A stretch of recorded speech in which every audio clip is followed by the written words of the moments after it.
할렐루야. 코로나가 아주 급증하고 있습니다. 이런 가운데 예배를 드릴 수 있게 해주신 하나님께 감사드립니다. 오늘 예배 시간에 하나님께 집중하시기 바랍니다. 해바라기가 하나님 해만 바라보는 것처럼 예배 시간만큼은 하나님만 딱 바라보셔야 됩니다. 거듭 말씀드리지만 목사 넥타이도 보지 마시고, 목사의 스타일도 보지 마시고 그냥 하나님만 바라보시면 됩니다.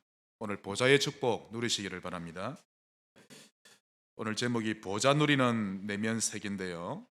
이 내면세계라는 것은 말 그대로 내 속에 있는 것을 말하는데, 나의 속사람이 어떠하냐는 것입니다. 사람은 속에 들어있는 것이 말로 표정으로 다 나오게 되어 있죠.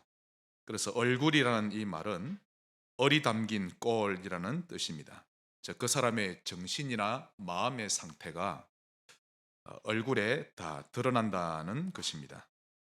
그래서 평생을 살아가는 동안 위기를 만났든지 좋은 일을 만났든지 어떤 환경에 처했든지 그 사람의 내면 속에 있는 것이 겉으로 드러나게 되어 있습니다.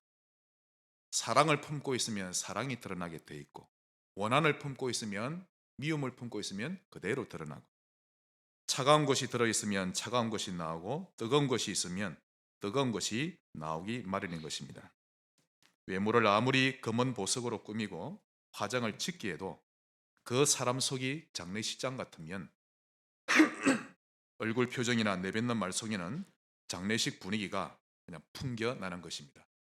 아무리 그 사람을 감옥에 가두든지 매질을 하든지 그의 내면이 하나님을 만나고 있으면 그는 보좌를 누리는 내면 세계가 되는 것입니다. 그러므로 지금 당장 어떤 응답을 받는 것보다, 또 지금 당장 어떤 일을 처리해내는 것보다 여러분의 내면 세계가 보좌를 누리는 것이 가장 중요하고도 우선적인 것입니다. 정말 보좌에 앉으신 하나님을 보고 계십니까? 갈등이 왔을 때 하나님을 보십니까? 사람을 보십니까? 고백을 바로 하시면 됩니다. 하나님, 저는 정말 하나님만 바라보고 싶은데 자꾸 사람이 보이네요. 인도해 주옵소서. 그러면 하나님 바라보는 겁니다. 우리는 연약한데 뭐 어쩔 수가 없죠. 그러므로 하나님을 믿는다, 이 말은 여러분 보통 말이 아닙니다. 이 말 속에는 그 신자의 모든 것이 포함되어 있는 말입니다. 반대로 신자인데 하나님을 안 믿는다, 이것이 그 사람의 모든 것을 말해주는 것입니다. 하나님 믿으면 불신앙하지 않죠. 히브리서 11장은 여러분이 잘 아시는 대로 믿음으로 승리했던 많은 증인들에 대한 장입니다. 아벨, 에녹, 노아, 아브람, 이들은 믿음으로 하나님을 기쁘시게 했고, 또 믿음으로 홍해를 건너고 여리고를 무너뜨렸고, 믿음으로 나라들을 이기기도 했고, 조롱과 채찍질과 돌로 치는 것과 톱으로 캐는 것, 유리하며 궁핍 환난 학대를 믿음으로 이겨내었다는 내용이 히브리서 11장의 내용입니다. 여러분도 믿음으로 다 하시기를 바랍니다. 뭘 믿는단 말이죠? 하나님, 삼위 하나님을 정말 믿으세요. 즉, 믿음으로 다 할 수 있으면 되고, 믿음으로 우리의 인생을 살아갈 수 있으면 되는 것입니다. 문제 왔을 때 하나님이 딱 보여야 됩니다. 맞지요? 갈등이 왔을 때 예수가 보이셔야 됩니다. 인생이란 항상 순풍만 부는 게 아니지 않습니까? 오히려 역풍이 더 많이 부는 것이 우리 인생인데요. 그래서 하나님을 믿질 못하면 사람은 순식간에 내 생각으로 살아가게 됩니다. 자동입니다. 오토매틱이죠. 그때는 말씀 없이 살아가려 합니다. 그냥 내 체질대로, 내 기분대로 결정하며 살죠. 히브리서 11장에 나오는 선배들처럼 믿음으로 살아가시기 바랍니다. 우리 좌우로 한번 인사합시다. 하나님을 믿읍시다. 한 번 더 따라합시다. 제발 하나님을 믿읍시다. 제발 좀 하나님을 믿어주세요. 아니, 하나님을 바라보시면 됩니다. 사람을 보지 말고. 사람은 여러분을 훈련시키는 하나님이 보내신 도구입니다. 100% 하나님이 주권 속에 있으니 하나님만 딱 보시면요, 능히 승리합니다. 하나님을 진짜 믿는다면 아무것도 문제될 것이 없을 것입니다. 그래서 오늘 제목이 보좌를 누리는 내면 세계. 자, 그러면 어떻게 하면 될까요? 오늘 세 가지를 살펴보겠습니다. 그 첫째로, 옛 사람을 벗고 새 사람을 입자.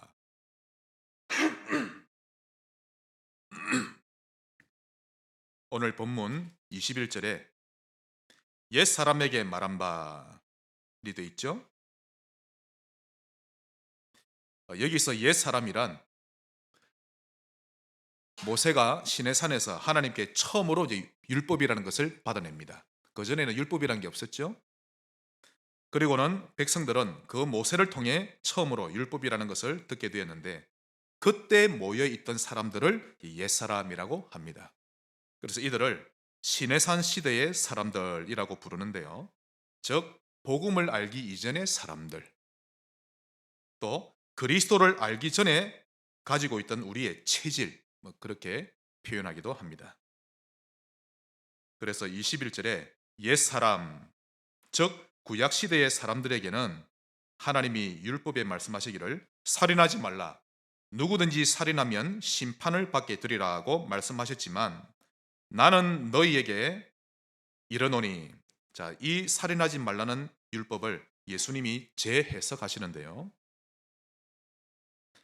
형제에게 노하거나 미워하면 이 또한 살인한 것과 똑같으니 심판을 받게 되리라. 즉 화내는 것과 살인을 동급으로 취급하고 계시고요, 미워하는 것과 살인하는 것을 똑같다고 말씀하고 계십니다. 칼로 사람을 죽이는 것만 살인이 아니라 사람을 미워하고 싫어하는 것도 살인인데, 그렇게 되면 가장 먼저 여러분 자신의 마음이 상합니다. 맞지요? 경험적으로 볼 때 반드시 그러합니다. 남을 미워하는 그 사람이 먼저 불행해지고 삶 자체가 지옥이 됩니다. 그래서 22절에 지옥불에 들어가게 되리라. 실제로 지옥에 가는 게 아니라 남을 미워하면, 남에게 화내면 내가 먼저 지옥불에서 사는 것입니다. 그러므로 이 말씀은 여러분의 내면 세계를 누군가를 살인하는 미워하는 영적 상태로 내버려 두지 말고 살려내고 사랑하는 영적 상태로 바꾸라는 말씀입니다. 이것이 새 사람을 입은 모습이죠. 이게 보통 수준 높은 말이 아닙니다. 그러니 신자는 미워할 자가 없습니다. 넘어설 자가 없고요, 70억 인구 모두를 살려낼 수 있습니다. 우리 부모를 죽이는 원수도 용서할 수 있는 것인데, 우리는 용서 차원단이죠. 아무것도 문제 안 됩니다. 그런 신자 되시기 바랍니다. 우리 골로새서 3장을 보겠습니다. 이번 주간은 이 마태복음 5장 본문과 골로새서 3장을 잘 보셔야 합니다.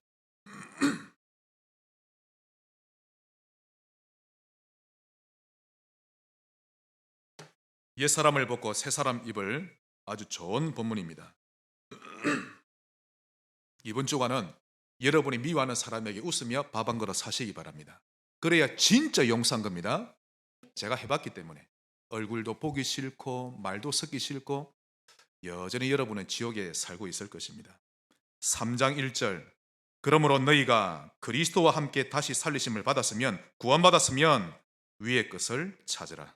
거기는 그리스도께서 하나님 우편에 앉아 계시느니라. 너희는 하나님의 천국의 백성이니 위의 것을 생각하고 땅의 것을 생각하지 말라. 이것이 보좌의 축복입니다. 예수님이 하나님 우편에 앉아 계신데 우리는 구원받고 천국 백성이 되었다면 자꾸 땅의 것을 염려하고 땅의 것을 우려하면서 살지 말고 위의 것을 생각하며 살라는 말씀입니다. 만일 땅의 것을 자주 생각하면 반드시 흑암에 덮이게 됩니다. 이번 주 반드시 여러분에게는 모든 원수가 사랑하게 되시기를 바랍니다. 하나님의 말씀입니다. 계명이죠. 3절, 이는, 즉 위의 것을 생각하고 땅의 것을 생각하지 말아야 될 그 이유는 너희가 죽었고 너희 생명이 그리스도와 함께 하나님 안에 감추어졌기 때문에, 그리고 세계복음화를 향해 달려가기 때문에 그래야 한다, 그 말씀입니다. 갈라디아 2장 20절과 똑같은 말씀이죠. 그래서 창세기 3장에 나는 그리스도와 함께 죽었고 새 생명을 얻어 새로운 삶을 살게 되었으니 이제는 나, 내 것, 이런 수준 낮은 땅의 것은 버리고 보좌에 계신 그리스도와 소통하며 사시기를 바랍니다. 5절 그러므로 땅에 있는 지체를 죽이라. 곧 음란과 부정과 사욕과 악한 정욕과 탐심이니 탐심은 우상숭배니라. 즉 이 모든 것이 땅의 것입니다. 그러니 여기에 빠져 있지 말라는 말씀이죠. 땅의 것에서 빠져나오지 않으면 계속 그 속에 머물러 있으면 그것이 세월이 지나면서 그것이 우리의 각인 뿌리 체질 되어져 버립니다. 분노하는 것, 화해하지 않고 늘 미움이나 원망을 품고 사는 것, 핑계 대는 것, 회피하는 것, 이런 땅의 것을 계속 유지하면 이것이 나의 칼라가 되고 나의 인생이 되어버립니다. 고백을 바로 하세요. 이 모든 땅의 것은 예수 이름으로 떠나갈지어다. 예수 이름으로 누리셔야 합니다. 왜 더러운 시궁창 같은 것을 계속 품고 있습니까? 잘 안 돼도 기도를 바로 해야 되죠. 6절 이것들로 말미암아 하나님의 진노가 임하느니라. 보세요. 어느 날 많은 아픔이 옵니다. 계속 허락하면 내 체질이 안 돼서 안 되는 건 어쩔 수 없고, 그러나 기도는 바로 해야 되죠. 나의 심령에 하나님 나라가 임하게 하옵소서. 모든 땅의 것은 예수 이름으로 사멸될지어다. 여러분은 천국 백성입니다. 그러므로 노아처럼 요셉처럼 위를 바라보고 사시기를 바랍니다. 8절 이제는 너희가 이 모든 것을 버리라. 어떻게 하라고요? 벗어 버리라. 곧 분함과 노여움과 악의와 비방과 너희 입에 부끄러운 말이라. 9절 옛 사람과 그 행위를 벗어 버리고 10절 새 사람을 입었으니. 그러므로 위의 것을 찾는 신자 되시기를 예수 이름으로 축복합니다. 그러므로 큰 두 번째로 이 보좌를 누리는 내면 세계를 위해서 성도 간에 화목하라. 지역 복음화 이전에 교회가 하나 되어야 합니다. 원네스. 우리 성지 교회가 한 명도 빠짐없이 화목하게 되시길 바랍니다. 만약 길에 갔는데, 다이소에 갔는데, 슈퍼에 갔는데 성도님 만났다. 서로 웃으면서 인사하고 그리 돼야 되지. 멀찌감치 보기 싫어서 세계복음화 어렵습니다. 하나님의 음성으로 들으시길 바랍니다. 본문으로 다시 돌아가겠습니다. 골로새 3장을 그대로 잡고 계시고요. 우리 본문 마태복음 5장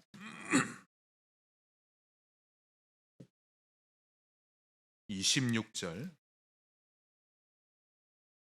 진실로 내게 이르노니 네가 한 푼이라도 남김없이 다 갚기 전에는 결코 거기서 나오지 못하리라.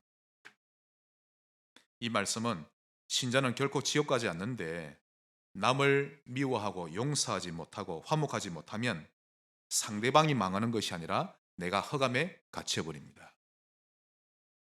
내가 내 스스로 감옥 안에 들어가 묶여 사는데 오늘부터 여러분 스스로 감옥 안에 들어가지 마시기를 바랍니다. 누구든지 다 넘어서세요. 형제도 그렇고요. 누구든지 여러분에게 돈을 빌려가서 갚지 않는 사람까지도 다 용서하셔야 됩니다. 일부러 우리 스스로 감옥에 흑암에 들어가 살지 말라는 것인데 이 모든 일들이 옛사람을 입은 모습 그대로입니다. 만일 성도 간에 화목하지 못하고 미움과 원한이 남아있다면 예배 드릴 때 올바른 예배가 되지 못합니다. 그래서 예배 드리러 왔다가 어떤 성도와 화해할 거리가 남아있다면 먼저 화해하고 나서 예배를 드리셔야 합니다.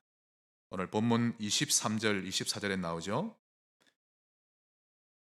예물을 제단에 드리려다가 거기서 내 형제에게 원망 들을 만한 일이 있는 것이, 즉 풀어야 할 것이 있는 것이 생각나거든 예물을 제단 앞에 두고, 즉 예배 드리기 전에 먼저 가서 그 형제와 화목하고 그 후에 와서 예물을 드리라.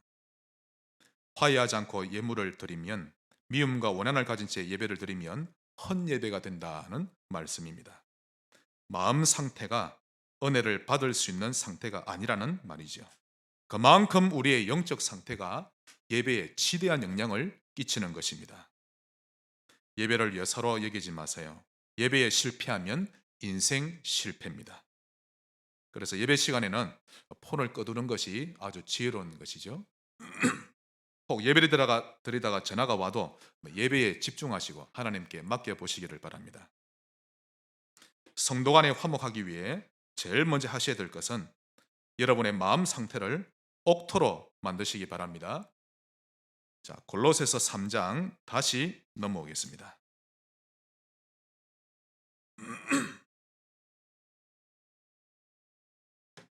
내 마음을 옥토로 만든다는 말이 무슨 뜻입니까? 골로새 3장 15절 그리스도의 평강이 너희 마음을 주장하게 하라. 너희는 평강을 위하여 한 몸으로 부르심을 받았나니 즉 한 교회로 하나님이 모으셨나니 너희는 또한 감사하는 자가 되라.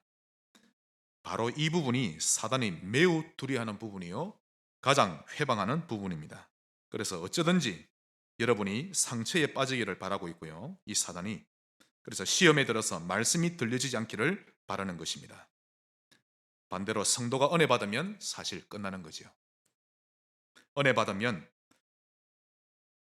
말씀을 100% 믿어버리고 힘 있는 기도를 하게 되기 때문에 어쩌든지 은혜를 못 받게 합니다. 특히 우리 성지교회 성도님들은 은혜를 받았다면 예수 24 해버리기 때문에 사단이 볼 때 골치 아파 죽는 겁니다. 여러분의 내면을 옥토가 되게 하고 평안한 신자 꼭 되시기를 바랍니다. 골로새 3장 16절 그리스도의 말씀이 너희 속에 풍성히 거하여 모든 지혜로 피차 가르치며 권면하고 시와 찬송과 신령한 노래를 부르며 감사하는 마음으로 하나님을 찬양하고 최고의 옥토입니다. 말씀이 여러분의 내면에 풍성해지게 하시기 바랍니다. 여러분의 머릿속이 세상의 것으로 가득 차 있으면 사단의 종로로 타며 사는 것입니다. 하나님의 말씀으로 가득 채워서 옥토가 되게 하셔야 합니다. 17절 또 무엇을 하든지 말에나 일에나 다 주 예수의 이름으로 하고 그를 힘입어 하나님 아버지께 감사하라. 15절 끝에도 감사하는 자가 되라. 17절에도 하나님 아버지께 감사하라.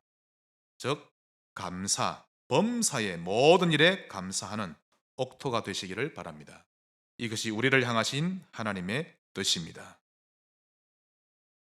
만약 이번 주간 정말 용서가 안 되면 여러분 하나님과 핀트가 안 맞습니다. 복음 앞에서 완전히 화해하시기 바랍니다. 여러분의 내면 세계가 감사로 가득 채워지면 됩니다. 항상 기뻐하고 항상 기도하고 범사에 감사하는 것이 여러분의 신앙 색깔이 되면 모든 것을 이겨내는 것입니다. 이것이 여러분의 내면 세계 속에 깊이 깊이 스며 들어가 있기를 바랍니다. 암이 얼마나 깊이 박혀 들어 있든지 너무 깊숙이 들어가 있어서 보이지도 않는데요. 불신앙이 너무 깊이 들어가지 않도록 진짜 주의하셔야 됩니다. 여러분의 옛사람의 체질이 너무 깊이 배이지 않도록 너무 각인 체질되지 않도록 복음으로 채워가시기를 바랍니다. 또 성도 간에 화목해야 될 두 번째는 용서하고 감싸주라. 이것이 교회가 화목하게 되는 지름길인데 이것을 보고 복음을 누린다라고 합니다. 반대로 용서하지 못하면 율법입니다. 무조건 그러합니다. 이 지구에 누구든지 용서가 다 돼야 합니다. 자신도 죽고 남도 죽는 것이 용서를 못하는 것이죠. 유럽 교회, 미국 교회는요 이 부분이 안 되어서 이미 다 무너졌습니다. 유럽 교회는 아예 성도가 없습니다. 교회 다 떠났습니다. 교회는 술집으로 다 팔렸고요. 미국도 지금 그런 추세인데 좀 모이는 교회라고 해도 복음은 거의 없고 거의 다 개인주의, 윤리주의입니다. 예배당이 사교장으로 바뀌어버린 지 이미 오래되었죠. 복음은 사람에게 필요한 것인데요. 짐승이나 사단에게 필요한 거 아닙니다. 사람에게는 복음이 절대적으로 필요한데 그 복음이 바로 용서이며 생명인 것입니다. 우리 골로새 3장 13절 누가 누구에게 불만이 있거든 즉 원한이 있거든 서로 용납하여 피차 용서하되 주께서 너희를 용서하신 것 같이 너희도 그러하고. 용서는 여러분 복음과 똑같은 단어입니다. 14절 이 모든 것 위에 사랑을 더하라. 이는 온전하게 매는 띠니라. 지난주에 사랑에 대해서 배웠죠. 성도 간에 화목하게 되는 오늘 예배가 되시기를 주 예수 이름으로 축복합니다. 마지막 큰 세 번째로 보좌를 누리는 성도입니다. 하나님, 저는 정말 화목하고 싶은데 잘 안 되네요. 도와주옵소서. 그 방법이 있습니다. 보좌를 누리시면 됩니다. 지난 1년을 한번 돌아보시기 바랍니다. 어떤 분은 1년 사이에 믿음이 더 쑥 자랐을 것이고, 또 어떤 분은 오히려 믿음이 더 떨어졌을 것입니다. 그것은 2021년 한 해 동안 내 마음속에 무엇을 가장 많이 생각하고 무엇을 가장 많이 품고 있었느냐에 따라서 결정되는 것인데요. 결국 그것이 지금 여러분의 영적 상태가 된 것입니다. 미움을 계속 품고 있었다면 사람을 원망하거나 환경을 탓하며 살았을 것이고, 보좌를 바라보고 살아왔다면 여러분도 모르게 점점 성화되어져 왔을 것입니다. 그러므로 첫 번째로 보좌가 무엇인가? 보좌를 알아야 되겠죠? 삼위 하나님이 좌정에 계신 곳, 우리 하나님의 영광과 그분의 위엄으로 가득 차 있는 곳이 보좌입니다. 이 하나님의 보좌가, 즉 하나님의 축복이 여러분 속에 가득 차 있기를 바랍니다. 그리 되면 여러분을 건드릴 때마다 보좌의 향기가 터져 나옵니다. 문제를 가져와서 건드리는데 여러분에게는 보좌의 향기가 터지는 거 있죠. 만일 여러분의 머릿속이 세상 것으로 가득 차 있으면 천국 백성인데 불신자처럼 살게 됩니다. 그러나 하나님의 말씀이 머릿속에 강물처럼 흐르고 있으면 말씀대로 인도받는 인생이 될 것입니다.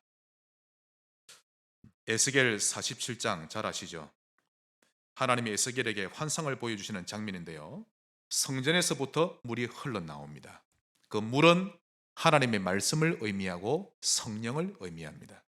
이 물이 성전에서부터 흘러나오더니 에스겔의 발목과 또 무릎까지 차오르고 허리까지 차오르더니 온몸을 잠기게 됩니다. 더 이상 자기의 의지대로 갈 수 없고 오직 물의 흐름에 따라 자기 몸을 맡길 수밖에 없는 상황이 된 것입니다. 즉 성전에서 예배 드릴 때마다 흘러나오는 이 하나님의 말씀이 여러분의 내면 세계에, 여러분의 가정과 업에, 또 내가 살고 있는 도시에까지 흘러넘치기를 하나님은 바라고 계십니다. 보좌를 누리는 신자 되시기 바랍니다. 또한 두 번째로 보좌에서는 하나님의 영광의 빛이 빛나고 있습니다. 그 빛을 받으세요. 삼위 하나님을 기도할 때마다 만나시면 됩니다. 이 빛이 여러분 내면 세계에 깊이 비춰지시기를 바랍니다. 이러다 보면 절대적인 시간표가 옵니다. 내가 달라고 한 것도 아닌데 보좌를 바라볼 때마다 하나님은 어느 날 그 시간표를 주시는 것입니다. 여러분의 집에 그 하나님의 영광의 빛을 비추면 어느 날 시간표에 따라 어둠은 쫓겨날 것이요, 영적 문제도 해결되고 병도 치유될 것입니다. 특히 고질적인 문제, 정신 문제에 해결될 것입니다. 천국에 가면 하나님의 영광으로 가득 차 있죠. 거기는 감사와 찬양뿐입니다. 이런 영적 상태가 우리의 내면 세계 되시기를 바라고 이런 체험이 있기를 바랍니다. 우리 좌우라면 인사합시다. 보좌의 빛을 누립시다. 이 보좌의 빛을 받지 못하면 내가 허락하지도 않았는데 흑암 혼돈 공허 내 속에 들어옵니다. 감당하기 어려울 만큼 들어옵니다. 말씀 없이 한번 살아보세요. 늘 어둠에 살면서 이리 바치고 저리 바치고 삽니다. 어디로 가야 될지, 어떻게 살아야 될지를 모르죠. 기도 없이 살아도 똑같습니다. 기도가 영적인 호흡인데 기도가 없으면 숨 막혀서 허덕거리게 됩니다. 거의 질식사기 직전이죠. 우리 계시록을 보겠습니다. 요한계시록 5장. 한마디로 보좌를 바라보시면 됩니다.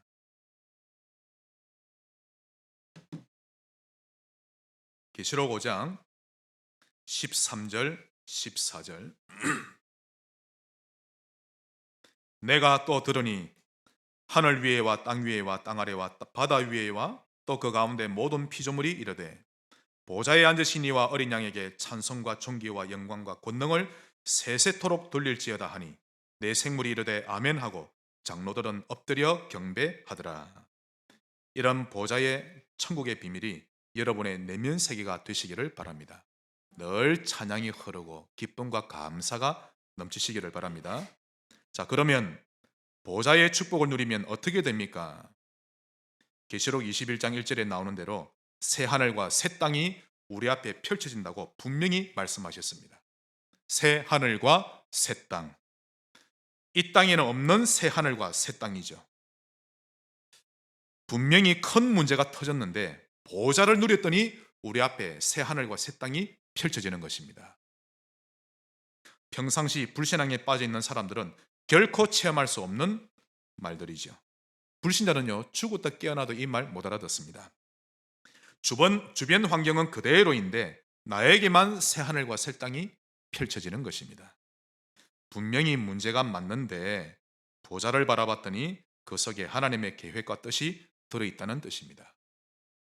형들의 행동이 분명히 상식 이하의 행동이 맞는데 알고 보니 애국으로 가는 지름길이었고, 억울하게 누명을 쓰고 감옥에 간 것이 맞는데 알고 보니 그것이 애굽 총리가 되는 과정이었던 것입니다. 보좌를 볼 줄 모르면 결코 문제나 사건을 봐도 새 하늘과 새 땅은 보지 못합니다. 그러므로 보좌의 축복을 누리면 사람도 응답으로 보이고 문제도 응답으로 보입니다. 하나님께서 나를 가장 알맞은 시간표에 맞게 가장 알맞은 사람을 딱 붙이셔서 나를 훈련해 나가시는 것이 이제 보여주실 것입니다. 감사하시기 바랍니다. 이런 사람은 절대 불신앙에 잡히지 않습니다. 사람에게 또 환경에 걸려들지 않죠. 이번 한 주간 보좌를 누리는 내면 세계 꼭 누리시기를 바랍니다. 말씀의 결론을 맺겠습니다. 결국 말씀으로 인도받는 신자 되셔야 합니다. 하나님은 우리를 보고 그래, 너 스스로 일어나봐, 너 스스로 해결해봐, 그런 말씀 한 번도 하지 않으셨습니다. 항상 말씀을 먼저 주시고 말씀대로 인도받으라고 하셨죠. 반드시 그렇게 하셨습니다. 문제는 우리가 말씀에 귀를 기울이지 않아서 문제지. 아담에게도 말씀을 먼저 주셨죠. 생육하고 번성하여 땅에 충만하라. 나를 대신하여 땅을 정복하고 다스리라. 동산의 모든 것은 너의 임의로 다스릴 것이나 중앙에 있는 나무의 열매만은 먹지 말라. 먹는 날에는 정령 죽으리라. 항상 말씀을 먼저 주셨죠. 아브라함에게도 먼저 말씀을 주셨습니다. 아브라함아, 본토 친척 아비의 집을 떠나 내가 네게 지시할 땅으로 가라. 하나님은 여러분에게 어떤 말씀을 주셨나요? 성인이 태어날 때, 또 우리 아이들 태어날 때 늘 예배드림이 말씀을 주시거든요. 우리 집사람 지금도 다 기억합니다. 그 말씀대로 인도받으려고. 또 주중에 우리에게 말씀을 주셔서 인도받게 하십니다. 말씀 잡으셔야 합니다. 바울에게도 먼저 말씀을 주셨죠. 그 말씀을 먼저 아나니아를 통해 주셨는데요. 이 사람은 내 이름을 이방인과 임금들과 이스라엘 자손들에게 전하기 위해 택한 나의 그릇이라. 하나님은 항상 말씀을 먼저 주셨습니다. 그러므로 강단을 놓치지 말아야 합니다. 예배를 소홀히 여기지 마세요. 예배 실패는 인생 실패입니다. 그 어떤 것도 예배를 대체할 것이 없습니다. 유럽 교회, 미국 교회를 반드시 거울로 삼고 본보기로 삼으셔야 합니다.